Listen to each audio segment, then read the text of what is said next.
Azərbaycanda tonlarla qızıl basdırılan kənd. Düşünün ki, elə bir kənddə yaşayırsınız ki, orada tonlarla qızıl basdırılıb.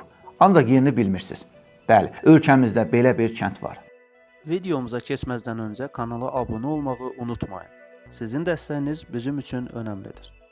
Azərbaycanda xəzinə, qızıl yataqlarının aşkarlanması ilə bağlı tez-tez xəbərlər eşidirik. Hətta elə bir xəzinə var ki, ölkəmizdə gizlədilib, ancaq illərdir axtarışlara baxmayaraq yeri tapılmayıb. Azərbaycanda tonlarla qızıl çıxan yerlər haqqında danışacağam. Çox maraqlıdır ki, qızıl, gümüş, neft çıxarılan rayonlarda yaşayış səviyyəsi necədir? Həmin rayonlar varlı, yoxsa kasıb rayonlar siyahısına daxildir?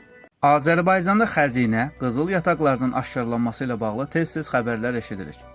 Hətta elə xəzinə var ki, ölkəmizdə gizlədilib, ancaq illərdir axtarışlara baxmayaraq yeri tapılmayıb. Qızıl, gümüş ehtiyatları olaraq siyahıya Daşkəsən, Gədəbəy başçılıq edir. Bəs Zəngilan, Kəlbəcər, Ağdərə, Ordubad, Göygöl, Culfa, Goranboy rayonlarında da qızıl yataqlarının olduğunu bilirdinizmi? Bu arada Azərbaycanda hələ də yeri tapılmayan xəzinə haqqında da məlumat vermək istərdim.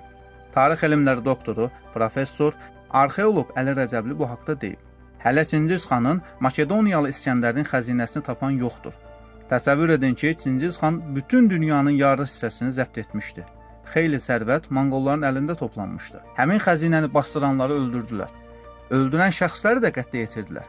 Beləliklə iz toz itdi. Amma haradasa o xəzinə var, yatıb qalıb. Keçək tapılan və istismarda olan qızıl yataqlarına.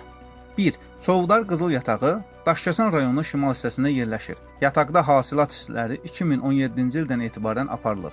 Yatağın təsdiq olunmuş ümumi qızıl resursları 1.661.000 unsiya təşkil edir. Hazırda Çovdar yatağında oksit filizlərinin açıq üsulla istismarı uğurla davam etdirilir. 2. Gədəbəy yatağı. Azərbaycanın Gədəbəy rayonu ərazisində dəniz səviyyəsindən orta hesabla 1500 metr yüksəklikdə Mis dağı ətrafında yerləşən qızıl mis yatağıdır. Yataqda mədənçiliyin tarixi 2000 il əvvələ qədər gedib çıxır. 1849-cu ildə Mextor qardaşları, onun ardınca Alman Siemens qardaşları tərəfindən başladılmışdır.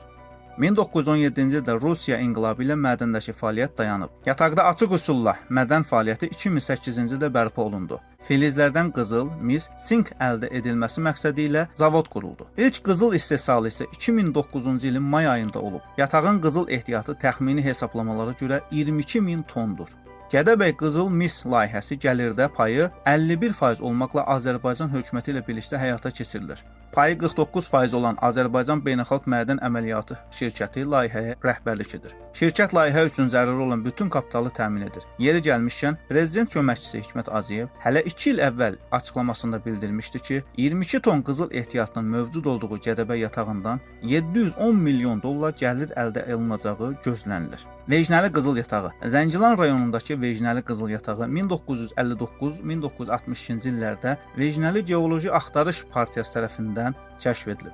Yatağın qızıl ehtiyatları 6.5 ton həcmində təsdiq edilib. 1993-cü ildə Zəngilan Ermənistan Respublikası Silahlı Qüvvələri tərəfindən işğal edilib və işğal dövründə bu ərazidə kimyəvi terrorizm üzrə qruplar fəaliyyət göstərirdi. Həmçinin Ermənistan kənd ərazisində yerləşən qızıl yataqlarını bu illər ərzində qeyri-qanuni istismar edirdi. 30 oktyabr 2020-ci ildə Azərbaycan Silahlı Qüvvələri tərəfindən Zəngilan işğaldan azad edilib və yuxarıda qeyd etdiyimiz kimi yataqda 6 aylıq kəşfiyyat işləri başladılıb. Zod qızıl yatağı Azərbaycanın Kəlbəcər, Ermənistanın Vardəniz, Basarkeçər vilayətləri ərazisindədir. Söyüdlü Zod qızıl yatağı kimi tanınan ərazi 1951-ci ildə Qafqaz Qızıl Kəşfiyyat İdarəsi tərəfindən aşkar olunub. Yatağın istismarına 1976-cı ildən başlanıb.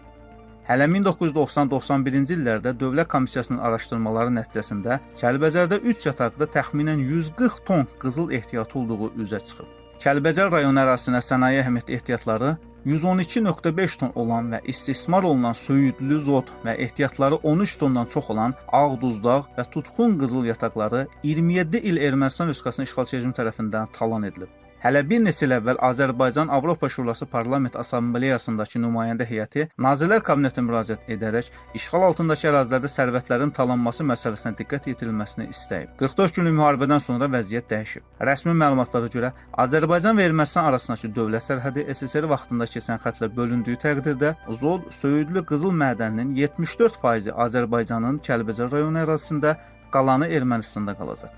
Ağdərənin Qızılbulaq və Dəmir qızıl yataqları. 2020-ci ilə qədər Qızılbulaq və Dəmirli qızıl yataqları 1993-cü ildən ermənilərlə dolub. Ermənilərin 2009-2017-ci illərdə Qızılbulaq yatağını amansız istismarı nəticəsində 178 milyon dollar qazandığı sübut etdirilib.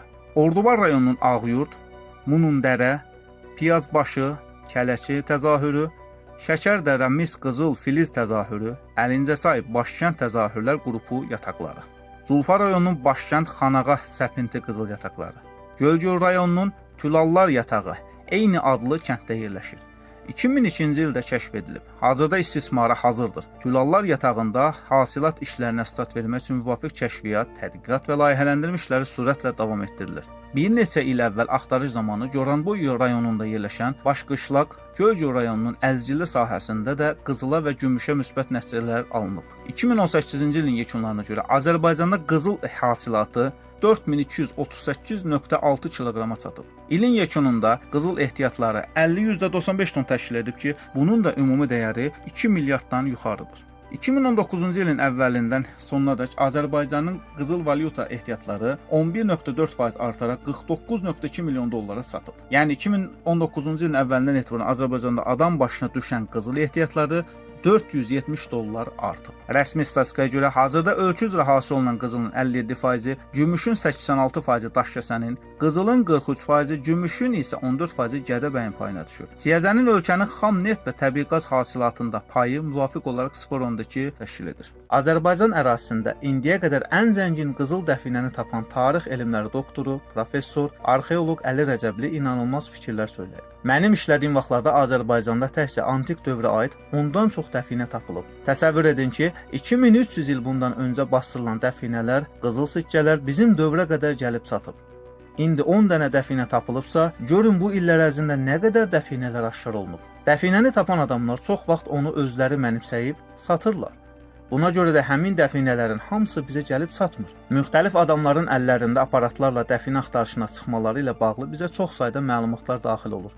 Bir dəfə Ucar rayonunda 100-dən çox Bizans qızılının olduğu böyük bir dəfinə tapılmışdı. Bəzək əşyaları, bilərziklər və s. zəngin bir dəfinə idi. Şamaxıda tapılan dəfinə barədə də mənə tez məlumat verdilər.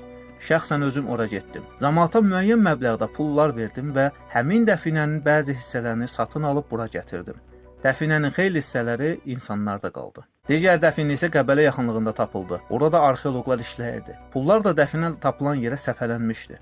Təxminən 600-700 dənə pulu toplayıb muzeyə təhvil verdilər. Hər rayonda belə dəfinələr tapılır. Amma həmin dəfinələri kimlərsə mənimsəyir. Əvvəllər əhali bir qədər də göz açıq deyildi. Kolleksioner deyilən məxluqlar peyda olub. Güya kolleksiya toplayırlar. Dəfinə pullarını baha qiymətdə satıb varlanırlar. Şamaxı və Qəbələdə antik dövrə aid tapılmış dəfinələr həm dövrə görə, həm də tərkibinə görə çox zəngin dəfinələrdir. Videomuzu bəyəndinizsə kanala abunə olmağı və rəy yazmağı unutmayın.